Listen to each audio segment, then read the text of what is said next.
విరమించండి sir. అందరి ఇళ్లకి వెళ్ళి ఫోన్లు వస్తున్నాయి లేడీస్వి. మీరందరూ కలిసి కేసీఆర్ చంపుతారు. మీకు అర్థం కావటం లేదు. రాష్ట్ర ప్రభుత్వం ఖచ్చితంగా చంపుతారు.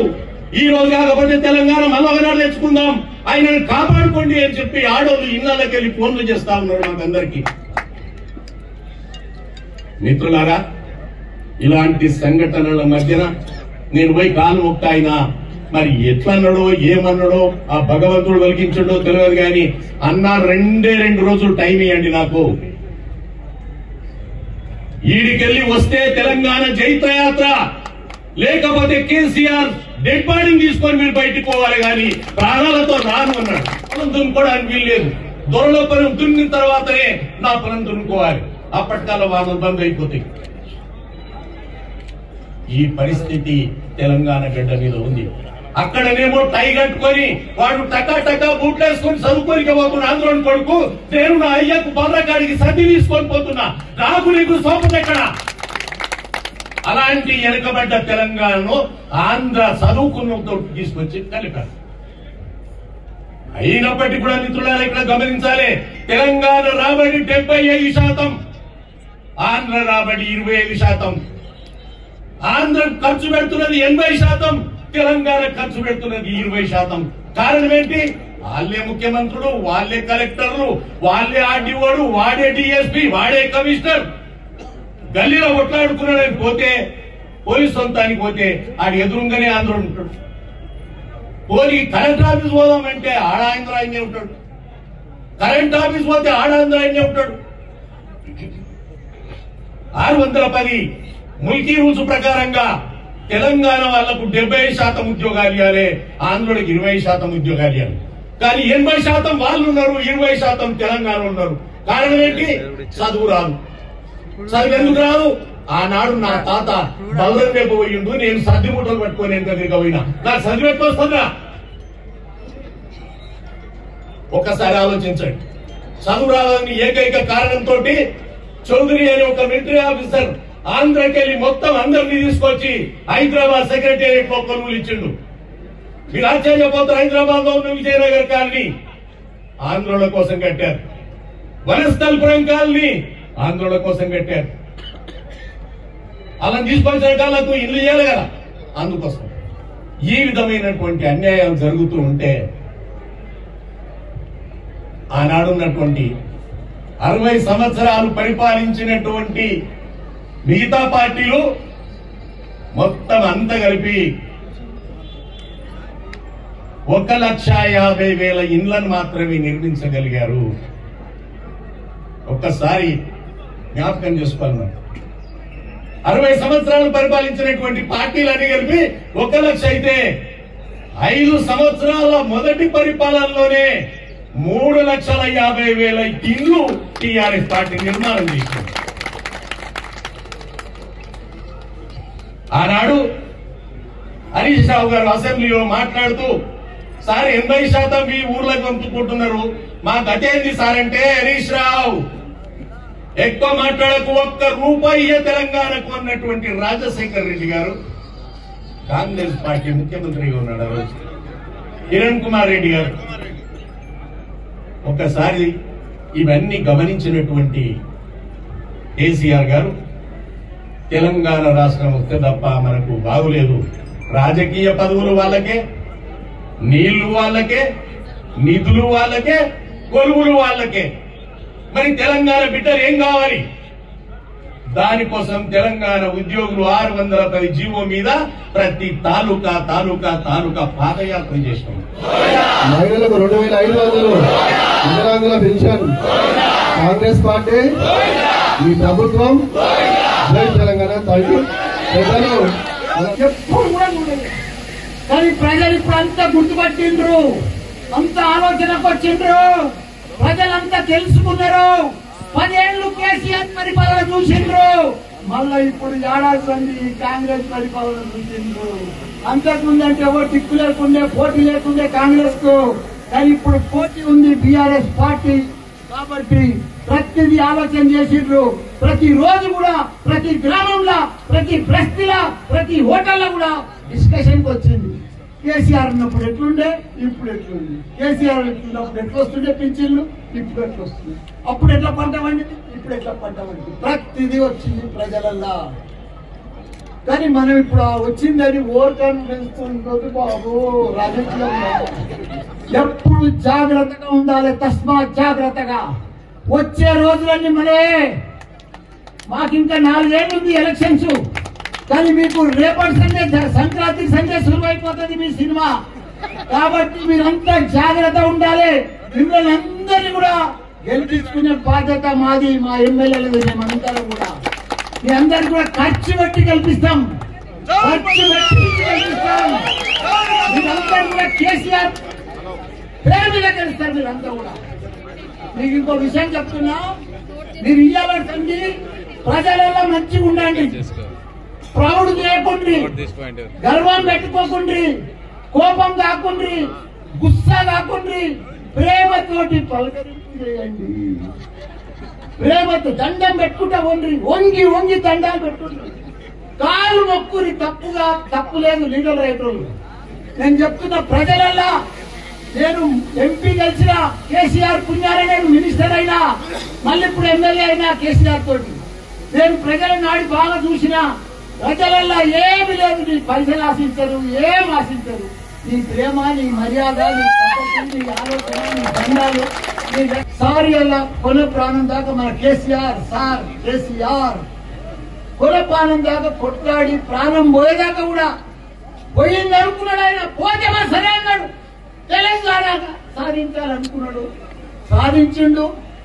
అదే మాదిరిగా భారతదేశంలోనే 10 సంవత్సరాలు సీఎంగా ఉండి ఒక ఆదర్శ రాష్ట్రంగా తీసుకొచ్చిన ఘనత కూడా మన కేసీఆర్. 29 రాష్ట్రాలలో ఏ రాష్ట్రం చూసినా ప్రతి ఒక్క సీఎం కూడా మన తెలంగాణ దిక్కే చూస్తున్నాడు. అరే ఆ కేసీఆర్ ఎట్లా చేస్తున్నాడు, అభివృద్ధి ఏంది, ఆ పంటలేంది, ఆ వాటర్ ఏంది, 44,000 చెరువులు డెవలప్మెంట్ ఏంది, రోడ్ల పడతా ఎన్ని ఒట్ల కుప్పలు, ఎక్కడ చూసినా ఒట్లను. అసలే భారతదేశానికి అన్నం పెట్టేటట్టు రైతులు పండించిన పంటలేంది, 24 గంటల కరెంట్ ఏంది, అందరూ కూడా భారతదేశం అంతా కూడా అబ్బురపోయేటట్టు చేసిన ఘనత ఏకైక వీరుడు మన సీఎం కేసీఆర్. అందరి అలా తెలంగాణ రాష్ట్రం అంతా కూడా దీక్షా దివా చేస్తుంది. మనం దీనికి తోడు ఈ దీక్ష చేస్తేనే 9వ తారీఖు అలాట్మెంట్ వచ్చింది, మనకు అనౌన్స్మెంట్ వచ్చింది. మళ్ళా 9వ తారీఖు మనం ఇక్కడనే తెలంగాణ తల్లి విగ్రహం పెట్టుకొని పెద్ద ఎత్తున విజయోత్సవం చేయబోతున్నాము. 9వ తారీఖు ఎవరు వస్తున్నారు? మన యువ నాయకుడు కేటీఆర్. ఆయన 20,000 మంది ఉండాలి మొత్తం. ఇవాళ వచ్చిన వాళ్ళందరూ కూడా ప్రతి ఒక్కరు 10 మందిని తోడుకొని రావాలి. 20,000 మందితో ఈడనే సభ, అన్ని రకాలు కూడా ఉంటాయి. తప్పకుండా ఇలా రావాలి. మరి కేటీఆర్ వస్తున్నాడు, మంచి బిర్యానీ పెడుతున్నాం మీ అందరికి కూడా. అందరు చేతులు ఏమంటుంది, చేతులు మహిళలు కూడా వచ్చేది. మహిళా రిజర్వేషన్ 33%. మా దాంట్లో ముంగడ కూర్చున్న దాంట్లో సగం ఎమ్మెల్యేలు మీరే ఉంటారు. జై తెలంగాణ, జై తెలంగాణ, జై కేసీఆర్, జై కేటీఆర్, జై హరీష్ అన్న, జై మల్కాగిరి.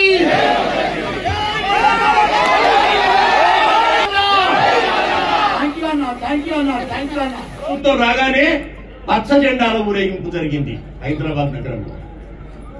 అంటే మళ్ళొక్కసారి కార్పొరేటర్లలో వాళ్ళని నిలబెట్టి ఇన్ని కార్పొరేటర్లు చేసిన మాకే ఉన్నది అని చెప్పి మాట్లాడి 3వ కంటికి తెలవకుండా నిన్నటిదాకా నీళ్లు పోయినట్టుగానే మళ్ళొక్కసారి తెలంగాణను ముంచడానికి కుట్టిల ప్రయత్నాలు జరుగుతున్నాయి.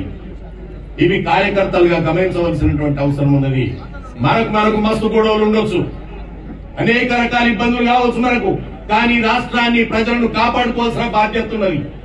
అందుకే నేను ఇక్కడ వేదిక మీద ఉన్నటువంటి అక్కలతోటి, చెల్లెళ్లతోటి, తమ్ములతోటి చెప్తా ఉన్నా, నిన్న కాక మొన్న నువ్వు కాలేజీలో బతుకమ్మ ఆడినావు, అమ్మ ఇంటికాడ బోనం ఎత్తింది, అయ్య ఉద్యోగం దగ్గర ఉద్యమం చేసిండు, ఇంట్లో ప్రతి ఒక్కరు కూడా ఉద్యమం చేసిన అనుభవం ఉన్నది మనకు.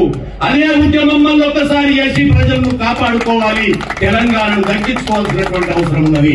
అన్నింటికి ముందు గురగొట్టే పరిస్థితి తీసుకొస్తా ఉన్నారు. అందుముంచే టీఆర్ఎస్ పార్టీ ఒకటైతేనే, మనం అందరం ఏకమైతేనే ఈ మూర్ఖార్థమైనటువంటి కాంగ్రెస్ పార్టీని గద్దె దించే వరకు పోరాడాలని చెప్పి సందర్భంగా తెలియజేస్తా ఉన్నా. నేను మీ అందరూ కూడా హామీస్తా ఉన్నాను, పోరాడున్నాను మీ అందరూ కూడా మా ఎమ్మెల్యేల మీద. ఈ మేడ్చల్ జిల్లా ఏ ఒక్క ఎమ్మెల్యే కూడా ఏ పార్టీ మారని చెప్పి కూడా ఈ సందర్భంగా తెలియజేస్తా ఉన్నా. మనమందరం ఇలా కాపాడుకుందాం, ఈ తెలంగాణ రాష్ట్రంలో మనం తీసుకొచ్చుకుందాం, కేసీఆర్ మళ్ళా ముఖ్యమంత్రి చేద్దాం.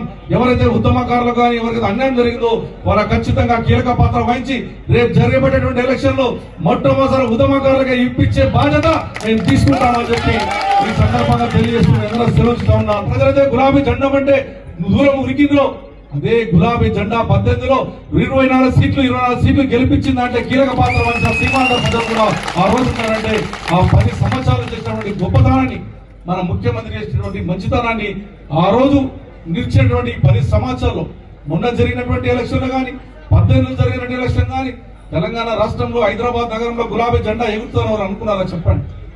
వాళ్ళు నిలబడ్డప్పుడు కనీసం ఒక కార్పొరేటర్ గెలవలే. అటువంటి సందర్భంలో 18లో చేసినటువంటి గొప్పతని కరెంటు గాని ఇంటింటికి నీళ్లు గాని తెచ్చడంతో కేసీఆర్ చేసిన గొప్పతనం ఆ రోజు ఉన్నటువంటి ఆంధ్రప్రదేశ్ లో ఉన్నటువంటి ప్రజలు ఇక్కడ ఏ రకంగా వచ్చున్నారు, ఇతర రాష్ట్రం నుంచి వచ్చినటువంటి ప్రజలు ఇక్కడ ఎక్కడున్నారో వాళ్ళందరూ దేశాల్లో ఏదైనా రాష్ట్రంలో ఉండాలి అంటే అది హైదరాబాద్ నగరం తెలంగాణ రాష్ట్రంలో ఉండాలి, కేసీఆర్ గారు నాయకత్వంలో పనిచేయాలనే పరిస్థితిని తీసుకొచ్చినటువంటి గొప్ప నాయకుడు కేసీఆర్ గారు. అందుకొరకే ఈ రోజున నేను చెప్తా ఉన్నాను, మొన్న కూడా మేము అందరికీ గెలిచాం. మనకి ఈ రోజు ఉద్యమం చేసి తెలంగాణ రాష్ట్రం తెచ్చినటువంటి ఉద్యమకారులు కానీ కేసీఆర్ గారు కానీ ఒక మంచి సభ్య తీసుకొచ్చి ఈ రోజు ఇంటికి నీళ్లు గారించి కళ్యాణ లక్ష్మి కానీ షాది ముబారక్ కానీ ఎన్నో స్కీములు పెట్టి ఇలా ప్రజలకు దగ్గర అయ్యాం. పనిచేయలేదు వాస్తవం చెప్పాలంటే. కానీ ఈ రాష్ట్రంలో జరుగుతున్నటువంటి 2001 నుంచి కేసీఆర్ చేస్తున్న ఉద్యమాన్ని పూర్తిగా అవగాహన తీసుకున్న టైంలో మేము ఎక్కడైనా వెళ్ళాలి అంటే టీఆర్ఎస్ పార్టీ గులాబీ కనబడితే పక్కకి వెళ్ళిపోయే వాళ్ళం. మేము ఎక్కడ దాడి చేస్తారో, ఎక్కడ భయపెడతారో, కొడతారో అంటే భయబాధలతో ఆ రోజు ఆ 10 సంవత్సరాలు చాలా ఇబ్బంది పడ్డాం. ఎందుకంటే ఆ రోజున మేము ఒక పార్టీలో ఉన్నాం, పార్టీ సిద్ధాంతాలు పనిచేశాం. నేను మొట్టమొదటిసారి 14 గెలిచినప్పుడు నేను వివేకానంద 15 మందిని గెలిచాం. మేము అసెంబ్లీకి వెళ్ళాం, అసెంబ్లీ కూర్చున్నాం. కేసీఆర్ గారు వచ్చారు, చాలా స్పీచ్ అప్పటిదాకా నేను స్పీచ్ మాకు 97లో మాకు శిక్షణ తరగతులు నేర్పించిందే కేసీఆర్ గారు. ఆ రోజు నుంచే మాకు స్పీచ్ అక్కడ స్టార్ట్ అయింది. తను చేసినటువంటి ఉద్యమాలు కానీ చేస్తున్నటువంటి అసెంబ్లీలో మాట్లాడినటువంటి భాష కానీ చాలా ఆశ్చర్యం అనిపించింది. అందరూ కూడా 15 మంది మనం అట్లా మా రేవంత్ రెడ్డి గారు ఉన్నారు. అప్పుడు తను ఒక మాట అన్నాడు అసెంబ్లీలో, సామాన్య కూడా చెప్తున్న సామాన్యుడు అసెంబ్లీలో మేము ఉన్నాం కాబట్టి 24 గంటల కరెంట్ ఇచ్చి చూపెడతా అని ఒక మాట మాట్లాడు అసెంబ్లీలో. మేము బయటకు వచ్చాం, సరే ఏం మాట్లాడుతున్నాడు, ఇంత పెద్ద కాంగ్రెస్ పార్టీతోనే కాలేదు, ఈయన 24 గంటల కరెంట్ ఇస్తాడంట, 7కే ఇస్తాడని చెప్పి మేము ఒక దిక్కేసి అక్కడ జానారెడ్డి గారు కాంగ్రెస్ పార్టీ నుంచి ప్రతిపక్ష నాయకుడు ఆయన లేచి మాట్లాడి అసలు కరెంట్ 24 గంటల కరెంట్ ఏ రకంగా ఇస్తాడు, ఈయన ఇంటింటికి నీళ్ళేడుగా ఇస్తాడని చెప్పి మేము ఇల్తాలుగా మాట్లాడేటువంటి సందర్భాలు చూసాం. మా 10 సంవత్సరాల ఉద్యమాలంటే స్వామిగౌడ గారికి మన సింగిపూర గారికి ఉద్యమకారులకు తెలుసు, మాకు తక్కువ తెలుసు.